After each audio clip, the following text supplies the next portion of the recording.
देखो आप ये बता चुके हैं कि अगर कोई पॉलिनॉमियल दिया गया है x square plus b x plus c, तो ये एक पैराबोला होता है। ये कुछ इस शेप में होगा या तो ये इस शेप में होगा। ये तब होता है जब एक्स स्क्वायर का कोफिशिएंट प्लस में हो। कितना हो उससे कोई मतलब नहीं है, प्लस में होना चाहिए। अगर प्लस में है तो ये वाला शेप होता है। और अगर एक्स स्क्वायर का कोफिशिएंट, इसको कि आप ए बोल रहे हो, अगर ये लेस देन 0 है, माइनस में है, तो उस केस में देखो ध्यान से जो शेप होगा वो ये वाला होगा। अब यहाँ पे देखो अलग अलग केसेस बनते हैं, ध्यान से समझिएगा जो बता रहे हैं। जैसे मान लो ये फिगर है, नीचे वाले की बात कर देते हैं पहले। ये जो है अगर इसको हम ऊपर से यहाँ से अगर मैं पुश करूँ थोड़ा सा, तो ये नीचे आएगा। नीचे आएगा तो अभी देखो ध्यान से, इसको दो पॉइंट पे यहाँ पे और यहाँ पे मान लेते हैं। ये पॉइंट पे यहाँ पे अल्फा और यहाँ पे बीटा है, तो ये दो पॉइंट पे इंटरसेक्ट कर रहा है। अगर ये थोड़ा सा और नीचे आएगा, यहाँ पे मान लो आ गया ये वाला पॉइंट, तो ये फिर से आपको दो पॉइंट पे करेगा। लेकिन एक केस और आएगा, जब ये ऐसे नीचे आते आते ये वाला पॉइंट यहाँ पे शिफ्ट हो जाएगा। तो उस केस में देखो ध्यान से जो फिगर होगा ये कुछ ऐसे होगा। अब क्या है इस केस में, यहाँ पे देखिए x की दो अलग अलग वैल्यूज मिल रही थी, अलग अलग यहाँ पे जीरोस थे। लेकिन इस केस में ऐसा नहीं है, केवल एक ही पॉइंट आपको यहाँ पे मिल रहा है। थोड़ा सा इसको अगर हम और नीचे की ओर खींचें तो अब देखो ध्यान से ये कुछ ऐसे होगा। आपको पता है सबको कि जो जीरोस होता है वो क्या होता है, point of intersection of any curve with the x axis.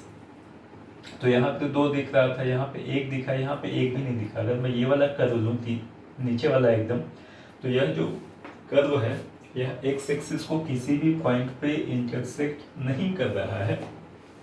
इसका मतलब ये हुआ कि यहाँ से आपको कोई भी जीरो नहीं मिलेगा। ऐसे यहाँ पे देखो, अगर इसको मैं थोड़ा सा ऊपर की ओर पुश करूँ तो ये कुछ एक केस आएगा जब ये ऐसे होगा। यहाँ पे दो पॉइंट आपको मिल रहे थे, यहाँ पे केवल एक मिला। अगर और ऊपर की ओर इसको मैं लेके जाऊँ तो अब जो केस होगा ये देखिए कुछ ऐसे होगा। कोई केस नहीं मिलेगा, कोई जीरो नहीं मिलेगा। तो अभी मैं बात करने वाला हूँ ये अलग अलग केसेस में कैसे हम क्वेश्चंस को सिंप्लीफाई करते हैं। इसका बेसिकली मतलब क्या हुआ ये मैं आपको बताने जा रहा हूँ।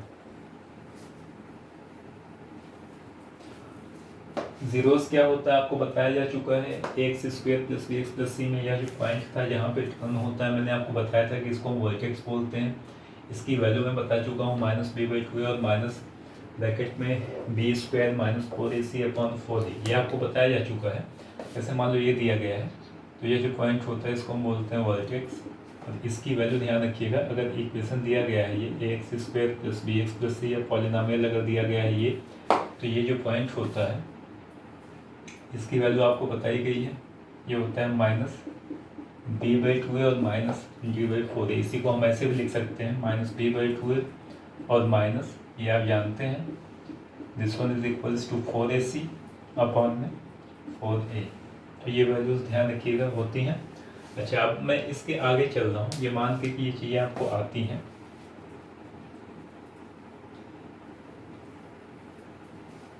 देखिए अलग अलग केस लेते हैं। पहला केस मैंने लिया f(x) जो है यह ax² plus bx plus c, और यहाँ पे मैं बात कर रहा हूँ a ग्रेटर देन 0 के लिए। जब a की वैल्यू प्लस में है, कितना है इससे कोई मतलब नहीं है। अगर a की वैल्यू प्लस में है तो उस केस में देखो क्या होता है। तो जो फिगर बनाया था अगर आपके दिमाग में हो तो 3 केस यहाँ पे बनता है। पहला केस देखिए ध्यान से, ये कुछ ऐसे होगा। दूसरा जो केस होगा ये कुछ ऐसे आएगा। और तीसरा जो केस होगा ये देखिए ध्यान से, ये कुछ ऐसे आएगा। ये ऊपर ऊपर चला जाएगा एक्स एक्सिस के। जो पहला वाला केस है इसमें देखो ध्यान से, जो कर्व है यह एक्स एक्सिस को दो पॉइंट पे, अगर एक को हम अल्फा और एक को बीटा बोलते हैं, तो दो अलग अलग पॉइंट पे इंटरसेक्ट कर रहा है। यहाँ पे दिख रहा है आपको कि अल्फा और बीटा अलग अलग है।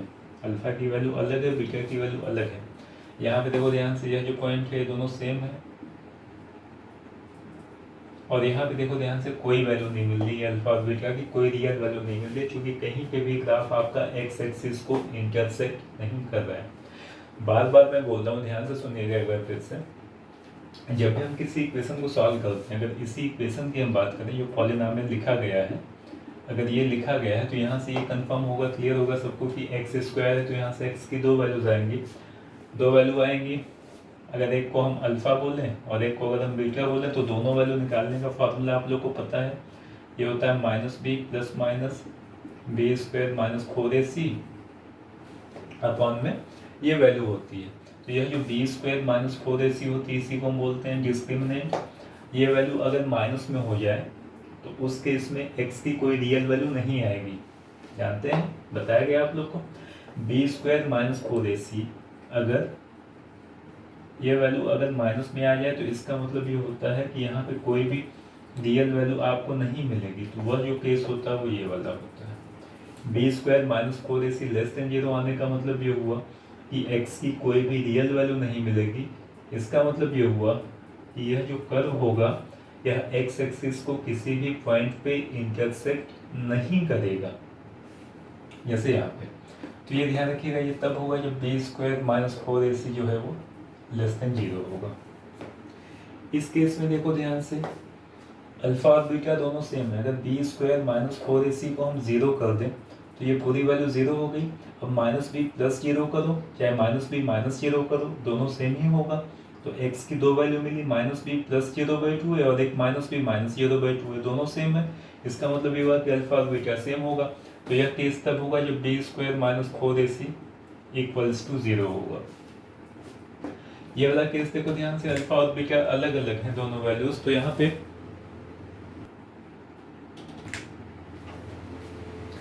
देखिए क्या होगा, अल्फा और बीटा अलग अलग हैं, ये तभी होगा जब बी स्क्वायर माइनस 4ac की वैल्यू प्लस में। जैसे मान लेते हैं कि B square minus 4ac suppose करो 4 आ गए तो स्क्वायर रूट के बाहर आएगा तो एक आएगा -b प्लस 2 का अपॉन 2 है और एक होगा -b माइनस समथिंग अपॉन। तो अगर दो अलग अलग वैल्यूज हैं तो उस केस में ध्यान रखिएगा ये तब होगा जब बी स्क्वायर माइनस 4ac की वैल्यू प्लस में है। कितना है कोई मतलब नहीं है, बस ये ध्यान रखिएगा कि B square minus 4ac greater than 0 होगा। तो ये तो कंफर्म होगा आप लोग को पहले से ही, that b square minus 4ac अगर प्लस में है तो रूट्स जो होंगे वो रियल होंगे और अनइक्वल होंगे। अगर B square minus 4ac equal to 0 है तो जीरोज जो इसके आएंगे वो सेम होंगे अल्फा और बीटा। लेस देन 0 में कोई भी रियल वैल्यू नहीं आएगी। मैं इसके आगे चल रहा हूँ। अच्छा, इसमें ये भी आपको पता है कि यह जो वैल्यू है इसको आप जरूर से ध्यान रखिएगा कि यह जो वैल्यू है यहाँ पर मैं लिख दे रहा हूँ, ये है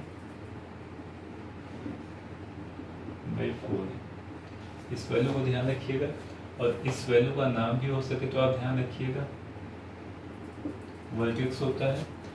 एक चीज और देखो ध्यान से, अगर एक्स स्क्वायर का कोफिशिएंट ए प्लस में है, यहाँ भी है यहाँ भी यहाँ भी, चूंकि ऊपर की ओर जा रहा है means coefficient of X square will be positive. तो दोनों केस में देखो जो मिनिमम वैल्यू है, मिनिमम वैल्यू वो यहाँ पे है, यहाँ पे ये मिनिमम का मतलब वह वैल्यू जिसके नीचे ग्राफ आपका नहीं जा रहा है। तो यहाँ सबसे नीचे यहाँ पे है, यहाँ पे है और यहाँ पे है। मिनिमम वैल्यू तो आपको मिल रही, लेकिन हर केस में देखिए जो मैक्सिमम वैल्यू है वो नहीं मिल रही। नहीं मिल रही का मतलब ये है कि ऊपर ऐसे चलता चला जाएगा, या जो कर्व है ऐसे ऊपर ऐसे निकल जाएगा ऊपर इन्फिनिटी तक। तो ऐसे केसेस में जहाँ पे क्वेश्चन आपका x square plus b x plus c के फॉर्म में हो where a is greater than 0, ध्यान रखिएगा मैक्सिमम वैल्यू जो होती है वो प्लस इन्फिनिटी होती है। इसी को बोलते हैं कि मैक्सिमम वैल्यू जो होती है वो डिफाइन नहीं होती है। जो मैक्सिमम वैल्यू होती है वो प्लस इन्फिनिटी होती है, या इसी को हम ऐसे बोल सकते हैं कि जो मैक्सिमम वैल्यू है वह डिफाइन नहीं होती है। अब हम बात करते हैं मिनिमम वैल्यू की, या अगर इसी को हम बोलेंगे अगर हम थोड़ा सा और जनरलाइज फॉर्म में लिखें तो देखिए यहाँ क्या होगा, यहीं से चलते हैं क्योंकि सबसे ज़्यादा क्वेश्चन यहीं से बनते हैं। देखो ध्यान से, अगर मैं fx की बात करूं तो यहाँ पे fx क्या हो जाएगा इस केस में। अगर मैं fx की बात करूं तो यहाँ देखो ध्यान से, fx जो है, fx का मतलब ये कर्व, ये जो कर्व है इसी को हम बोलते हैं fx।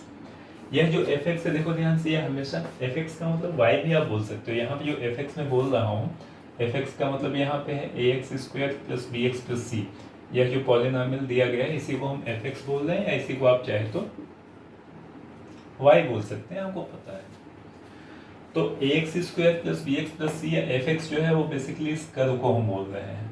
तो यह जो कर्व है देखो ध्यान से, यानी fx जो है यानी y जो है वो x एक्सिस के ऊपर है हमेशा, ये कभी भी x एक्सिस के नीचे नहीं आ रहा है। यानी हम ये बोल सकते हैं कि एफ एक्स जो है इस केस में ग्रेटर देन जीरो है। एफ एक्स जो है यह ग्रेटर देन जीरो है, एफ एक्स की वैल्यू हमेशा प्लस में है क्योंकि कर्व जो दिया गया है वो हमेशा एक्स एक्सिस से ऊपर है। तो एफ एक्स यहाँ पे ग्रेटर देन जीरो है। एक्स की वैल्यू आप कुछ भी रखो, एक्स आप यहाँ लोगे तो भी देखो ग्राफ ऊपर है, यहाँ लोगे तो भी ऊपर, ये कभी नीचे आ ही नहीं रहा है। तो F X we can say F X greater than zero for all X belongs to real. F X जो है वो ग्रेटर देन जीरो है, प्लस में है for all X belongs to real number, X की हर एक रियल वैल्यूज के लिए। और ये कब होगा? अगर क्वेश्चन में दिया गया है कि एफ एक्स जो है ग्रेटर देन जीरो है, क्वेश्चन देखो आता है कैसे, मान लो क्वेश्चन दे दिया गया x square plus 4x plus 5a greater than zero, अगर ये दिया गया है तो ये आपके दिमाग में आना चाहिए कि यह जो वैल्यू है ये देखो ध्यान से, यही एफ एक्स है ना। F X greater than zero हो गया, मतलब ये जो दिया गया है वो इस फॉर्म का है। तो यह कब होगा? अगर एक्स स्क्वायर का कोफिशिएंट आपका प्लस में हो, इफ ए यानी coefficient of X square greater than zero, x square का जो कोफिशिएंट है ए प्लस में होना चाहिए, जैसे यहाँ पे देखो प्लस में है। और दूसरा और बेसिक चीज जो है वो क्या होनी चाहिए कि B square minus 4ac, B square minus 4ac जो होगा वो क्या होना चाहिए? लेस देन जीरो होना चाहिए। तो ये जरूर से आप ध्यान रखिएगा दोनों चीज की। अगर आप कोई क्वेश्चन सॉल्व कर रहे हो यहाँ पे ऐसा कुछ दिया गया है तो दिमाग में आपके आना चाहिए कि एक्स स्क्वायर का कोफिशिएंट प्लस में होना चाहिए और B square minus 4ac less than zero होना चाहिए। ऐसे मान लो क्वेश्चन ये दिया गया है that if x square plus 4x plus 5 is greater than 0 then find a, ये क्वेश्चन है। तो देखो यहाँ पे एफ एक्स की वैल्यू 0 से ज़्यादा है, ये तभी होगा जब एक्स स्क्वायर का कोफिशिएंट प्लस में हो, यहाँ पे है प्लस में। इसके बाद दूसरी चीज बी स्क्वायर माइनस 4ac, यह जो होगा यह लेस देन जीरो होना चाहिए। मीन्स यहाँ से क्या आ गया देखिए 16 लेस देन, इसको उधर भेज देते हैं तो यहाँ से एक जो आएगा ये आ जाएगा ग्रेटर देन कितना 4/5, ये आ गया होगा समझ में। तो ये जरूर से आप ध्यान रखिएगा कि एफ एक्स अगर ग्रेटर देन जीरो है मतलब एक्सिस के ऊपर है, ये फिगर ध्यान रखिएगा, क्लियर होना चाहिए। तो यहाँ से तब होगा जब बी स्क्वायर माइनस 4ac की वैल्यू माइनस में हो और एक्स स्क्वायर का कोफिशिएंट प्लस में हो। दूसरा केस देखो, अगर ये दिया गया है कि अगर फिगर आपका ये दिख रहा है तो यहाँ पे देखो दो केस है, समझिएगा ध्यान से। पहला केस मैं इसको बोल सकता हूँ कि ये वाला जो पॉइंट है केवल यह एक ऐसा पॉइंट है जहाँ पे यह ग्राफ आपका एक्स एक्सिस को यहाँ पे टच कर रहा है, अदरवाइज यह हमेशा ऊपर है। तो इसको अगर मैं ऐसे समझाऊँ आपको कि इसको हम दो पार्ट में डिवाइड कर सकते हैं, एक ये ऊपर वाला पोर्शन और एक ये वाला पोर्शन। ये वाला पोर्शन आपका ये हो गया और इसके अलावा ग्राफ का पूरा जो पोर्शन है देखो ध्यान से एक्सिस के ऊपर ही है, हमेशा एक्सिस के ऊपर है, तो ऊपर हो गया। और ये वाला जो इक्वल टू वाला था एक्सिस के ऊपर ऑन द एक्सिस, तो यहाँ पे मैंने लिख लिया। इस केस में अल्फा और बीटा दोनों सेम है। इस फिगर को अगर आप ध्यान से देखो तो यहाँ पे भी आप ये बोल सकते हो कि जो आपका ग्राफ है वो कभी एक्स एक्सिस के नीचे नहीं आ रहा है, जो ग्राफ है वह एक्स एक्सिस के नीचे नहीं आ रहा है। इसमें और इसमें डिफरेंस क्या है कि यह ग्राफ आपका एक्स एक्सिस पे भी नहीं था कभी, लेकिन यह जो ग्राफ है ये एक्स एक्सिस को ऐसे टच करते हुए निकल जा रहा है, टर्न होके चला जा रहा है। तो दोनों में डिफरेंस केवल इतना है कि यहाँ पे एफ एक्स जो है वो हमेशा 0 से ज़्यादा था, लेकिन इस केस में क्या है, यहाँ पे एफ एक्स जो है वह 0 से ज़्यादा भी हो सकता है और 0 के इक्वल भी हो सकता है। अगर यह इस पॉइंट पे आ गया तो एफ एक्स यानी वाई की वैल्यू 0 हो जाएगी, वाई 0 होता है एक्स एक्सिस पे। तो अगर हम पॉइंट ये लेते हैं तो एफ एक्स आपका 0 हो जाएगा। इसके अलावा अगर हम कोई और पॉइंट लेते हैं तो ये जरूर से आप ध्यान रखो कि ये ग्राफ आपका हमेशा एक्स के ऊपर होगा, ये वाला केस आ जाएगा। तो इसमें और इसमें बहुत थोड़ा सा डिफरेंस है, लेकिन क्वेश्चन पूरा चेंज हो जाता है। यहाँ पे इक्वल टू साइन नहीं, यहाँ पे इक्वल टू साइन है। अगर आपके दिमाग में हो तो इक्वल टू का मतलब आप लोग जानते हैं कि ब्रैकेट जो होता है वो चेंज हो जाता है, तो काफ़ी कुछ करने का मतलब आंसर आपका अलग हो जाता है।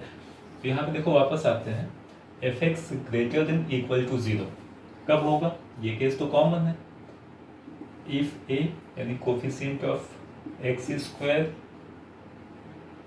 ग्रेटर देन 0, ये तो होना ही चाहिए पहली चीज। और यहाँ पे क्या होना चाहिए, बी स्क्वायर माइनस 4ac जो है बी स्क्वायर माइनस 4ac जो है इस केस में इक्वल टू 0 हो जाएगा। अदरवाइज क्या है, हमेशा ऊपर है, तो हमेशा ऊपर है, तो ये केस तो आपको यहाँ पता है लेस देन 0। और अगर ये यहाँ पे आ जाएगा तो क्या हो जाएगा, इक्वल टू 0 हो जाएगा। तो ये ध्यान रखिएगा कि अगर एफ एक्स ग्रेटर देन 0 दिया गया है तो B square minus 4ac less than 0 होगा। अगर एफ एक्स ग्रेटर देन और इक्वल टू 0 दिया गया है then in that case B square minus 4ac less than और इक्वल टू 0 होगा। आगे होगा समझ में। यहाँ पे आते हैं, यहाँ पे देखो ध्यान से, यहाँ पे एफ एक्स जो है यहाँ से लेके यहाँ तक एक्स एक्सिस के ऊपर प्लस में है। नीचे की वैल्यू देखो ध्यान से, यहाँ पे एक्स की एफ एक्स की जो वैल्यू है वह एक्स एक्सिस के नीचे है, यानी यहाँ वाई की वैल्यू माइनस पी है। तो इस केस को देखो ध्यान से, इसको हम ऐसे बोल सकते हैं कि जो एफ एक्स है ये 0 भी है। कब है, जब एक्स की वैल्यू ये आप ले लो चाहे ये ले लो। तो 0 कब है, when X equals to alpha and beta. आप अल्फा ले लो चाहे बीटा ले लो, दोनों केस में एफ एक्स 0 है। एफ एक्स 0 है मतलब ग्राफ आपका एक्स एक्सिस पे है, चूंकि वाई 0 है।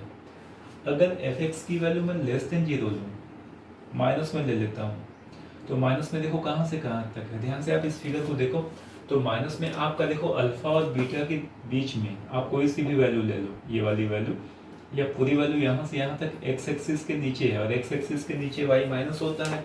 मीन्स आप ये कह सकते हो कि एफ एक्स जो होगा वह नेगेटिव होगा तब जब एक्स की वैल्यू अल्फा और बीटा के बीच में होगा। कुछ भी ले लो, जैसे मान लो अल्फा और बीटा के बीच में आपने यहाँ पे एक नंबर लिया, तो यहाँ पे देखो वाई कहाँ पे आ रहा है, नीचे आ रहा है। अगर आप यहाँ पे नंबर लोगे तो यहाँ फिर वाई आपका नीचे आ रहा है, ऊपर नहीं दिख रहा है। तो अगर हम एक्स की जो वैल्यू है वह अल्फा और बीटा के बीच में ले लें, x less than alpha less than beta, alpha और बीटा के बीच में कोई भी वैल्यू ले लें, तो उस केस में ये हमेशा नेगेटिव होगा, है ना। ये 0 है, एक्स इक्वल्स टू अल्फा और बीटा पे माइनस हो गया।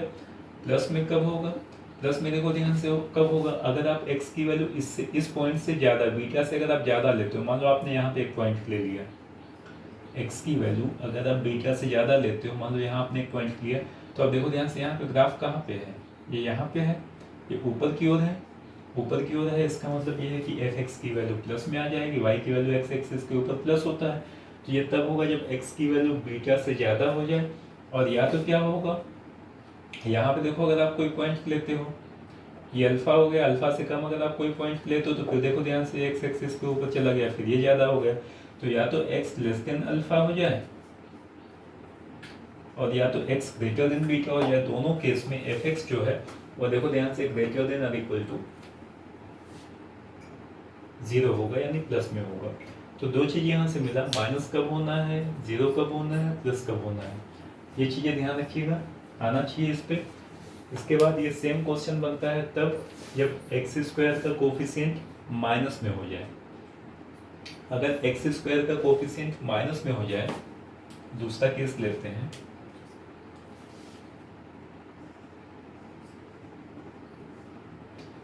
ए लेस देन 0। अगर एक्स स्क्वायर का कोफिशिएंट माइनस में होगा तो आपको याद होगा कि पैराबोला जो होता है, जो ग्राफ यहाँ बनाया गया वो नीचे की ओर हो जाता है। तो अब देखिए यहाँ पे क्या हो जाएगा,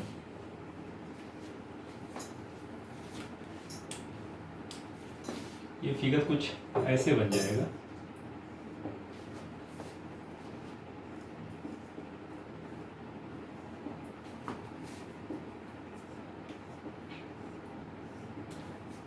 एक्स स्क्वायर का कोफिशिएंट चूंकि माइनस में है तो फिगर आपका नीचे की ओर होगा। अब नीचे फिर 3 केस बनेगा, या तो दोनों एक दूसरे को इंटरसेक्ट करें जैसे यहाँ पे, या तो हो सकता है यहाँ पे दोनों सेम हो जाए, समझ में आ रहा होगा, या तो ये हो गया।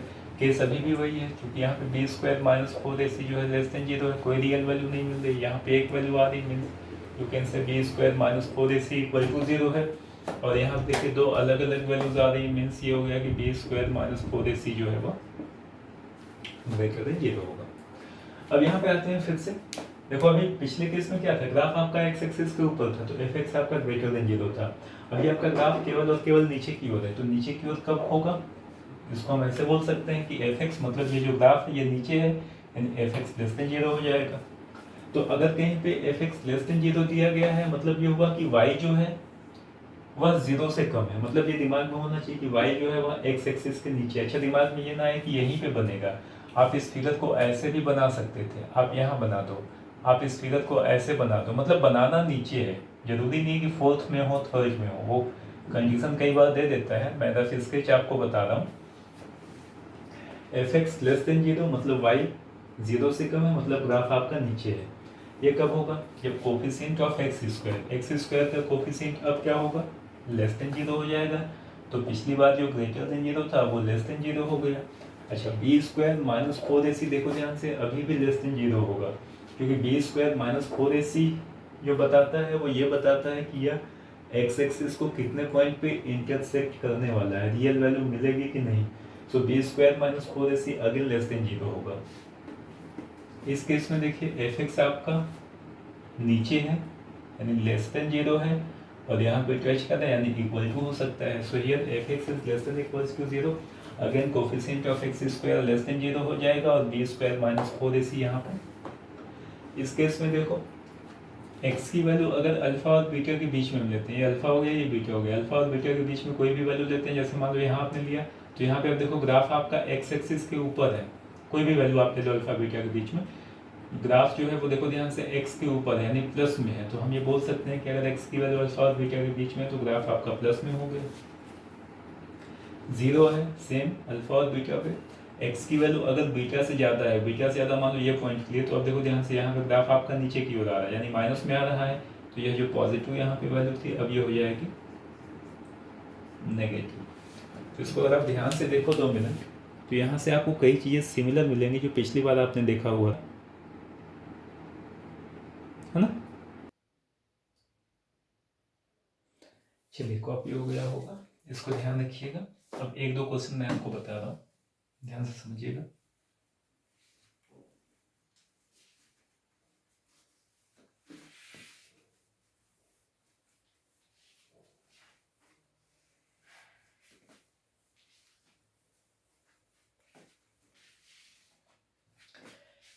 देखिए क्वेश्चन एक, तो जैसे मान लीजिए कि एक क्वेश्चन मैं आसान सा दूं आपको। क्वेश्चन ये है कि, क्वेश्चन देखिएगा सुनिएगा ध्यान से, क्वेश्चन ये कह रहा है कि एक्स की या एफ एक्स की मिनिमम वैल्यू बताइए जिसके लिए x square minus four x plus six एक फंक्शन दिया गया है, F x square minus four x plus six. Question देखो ध्यान से, दो क्वेश्चन में दे रहा हूँ। क्वेश्चन ये है find the minimum value of x for which fx equals to this will be minimum। ये आपको बताया जा चुका है, तो ध्यान से इसको जरा देखिएगा। क्वेश्चन में ये बोला गया है कि x की मिनिमम वैल्यू क्या होगी, find the minimum value of x। x की मिनिमम वैल्यू क्या होगी for which fx will be minimum. तो सबसे पहला काम यहाँ पे देखो क्या करना होता है, आसान है लेकिन थोड़ा समझिए इसको आप। एक्स स्क्वायर का कोफिशिएंट यहाँ पे प्लस में है, एक्स स्क्वायर का कोफिशिएंट प्लस में है, पॉलिनोमियल है x square plus b x plus c के फॉर्म का। इसका मतलब ये आपके दिमाग में तुरंत आना चाहिए कि ये फिगर कुछ ऐसे होगा, एक्स स्क्वायर का कोफिशिएंट प्लस में है मीन्स ये फिगर होगा। मिनिमम वैल्यू की बात कर रहा है तो मिनिमम वैल्यू देखो यहाँ पे इसका ये होगा, ये जो कर्व आपको दिख रहा है ये पूरा, ये बेसिकली इसी का कर्व है। तो इसकी मिनिमम वैल्यू ये होगी, ये आपको बताया गया था वर्टेक्स होता है, ये हो गया माइनस बी बाई और minus B square upon four है, ये बताया गया आपको।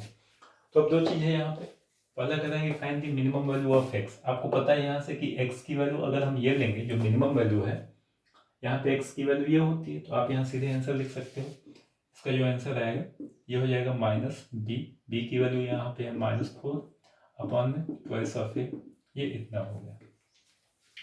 x की वैल्यू अगर हम यहाँ पे 2 रख देंगे तो fx की वैल्यू मिनिमम आ जाएगी, है ना। अच्छा मान लो इसी क्वेश्चन में ये भी होता, also find minimum value of fx। यहाँ पे ये पूछा गया था कि x की मिनिमम x की वैल्यू क्या होगी जिसको रखने से fx मिनिमम होगा। Find the value of fx for which fx will be minimum. ये क्वेश्चन यहाँ मिनिमम नहीं है, तो x की वैल्यू ये है, यहाँ पे fx की वैल्यू मिनिमम है, आपने यहाँ फॉर्मूले में रखा वैल्यू ए और बी का आंसर आ गया। इसी में आगे देखो कह रहा है कि एफ एक्स की मिनिमम वैल्यू क्या होगी। दो तरीका है निकालने का। पहला तरीका तो ये है कि आपको पता है कि एक्स की वैल्यू जब ये होगा तो उस केस में एफ एक्स मिनिमम होगा, तो यह वैल्यू आपने निकाला हुआ है, ये इतना आ गया, ये वैल्यू उठा के आप यहाँ पे रख दो, तो उस केस में एफ एक्स जो मिलेगा वह मिनिमम मिल जाएगा। कितना? एक्स स्क्वायर, एक्स की वैल्यू आपको पता है यहाँ पे, माइनस प्लस में 6, तो ये हो गया 4 + 6 10 हो गया, -8, ये प्लस में 2 आ गया। ये एफ एक्स की वैल्यू आ गई, ये एक्स की वैल्यू आ गई। इसी को हम ऐसे बोल सकते हैं, दूसरा तरीका, अगर ये फॉर्मूला पता है तो आप उस फॉर्मूले से सीधे एफ एक्स की मिनिमम वैल्यू निकालेंगे। उसके लिए एक्स नहीं चाहिए होगा, ये देखो क्या है, -b², b की वैल्यू है -4, तो ये हो गया -4 का स्क्वायर, b² -4 ac, a की वैल्यू है 1 और c की वैल्यू है 6 अपॉन में 4a, तो ये हो जाएगा 4 × a, ये हो गया माइनस बाहर 16 और यहाँ पे माइनस में 24, तो ये कितना हो गया, -8 हो गया और यहाँ पे 4 हो गया, ये हो गया 8/4, यानी ये देखो ध्यान से सेम आ गया। तो कोई सा भी आप करो, आपको क्लियर होना चाहिए करना क्या है। एक क्वेश्चन देखिए और बता रहे हैं इस पे, आखिरी क्वेश्चन है, बाकी इसको आप करिएगा। ये चीज़ें मैंने लाइव क्लास में आप लोग को बताई हुई थी, तो आई होप कि कोई प्रॉब्लम नहीं आई होगी इसमें। कुछ बच्चे थे नहीं उस समय, तो क्वेश्चन देखो ध्यान से। क्वेश्चन ये कह रहा है कि x² - x + 1, x²